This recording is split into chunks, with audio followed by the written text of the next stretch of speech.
from the silt-stained arteries of the Mother Nile, where the blue and the white embrace in a liquid vow, echoes a story carved in granite and iron, not just of dust and distance, but of dynasties, of a kingdom that commanded the sun, and a modern earth that weeps for its children.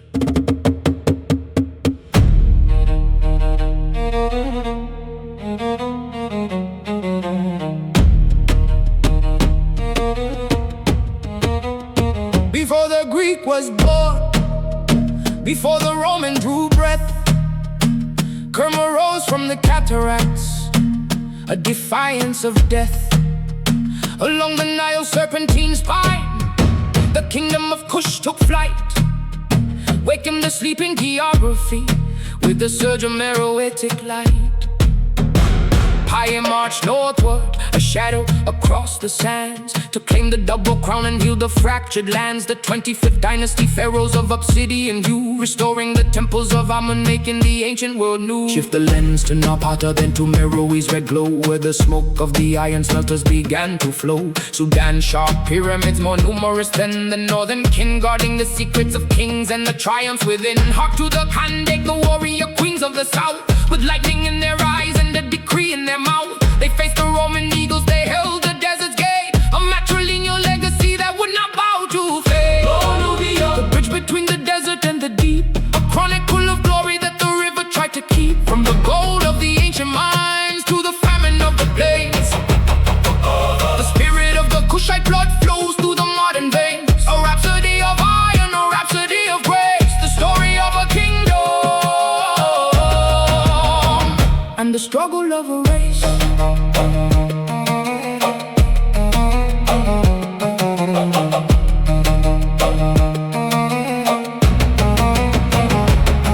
Of Egypt faded as the Christian bells rang clear. Nobatia and Makuria held the faith for 1,000 years. 6 centuries of the pact of peace in the heat, where the cross and the crescent found a rhythm in the beat. But the front rose in the center and Darfur in the west, as the Islamic sultanates put the old world to the test. Straight routes woven like silk ivory and incense and pride, before the era of the conquerors and the turning of the tide. 1821, the Turco-Egyptian blade cuts deep, hunting for gold and for souls to keep. The slave trade expanded the wound that would never close, set in the north against the south as the animosity rose. The Mahdi's holy fire burned against the British crown, but the colonial cartographers laid their boundaries down. A closed district policy, a war made of law and fair, leaving the seeds of a civil war for the coming years to clear. 1956, the flag of freedom is raised on high, but the ghosts of the past are shouting under the sky. 2 decades of warfare, 2.5 million gone, as the north and the south bled into the breaking of the dawn. 2011, a nation splits, a new border is drawn in the sand, but peace is a ghost that haunts a divided land. Then Darfur cried out in the west, the Janjaweed on the run, a genocide in the shadows under a scorching sun. April 2023, the brothers turned to wolves of war. Khartoum is a skeleton screaming through a broken door. Safin RSF, a struggle for the iron throne, while 12 million people wander homeless and alone. El Fasher is a graveyard, Kadugli is a sigh, as the black Pharaohs' descendants under hunger's shadow lie. 33 million needing mercy of famine's cruel embrace, the greatest displacement on the map of the human race.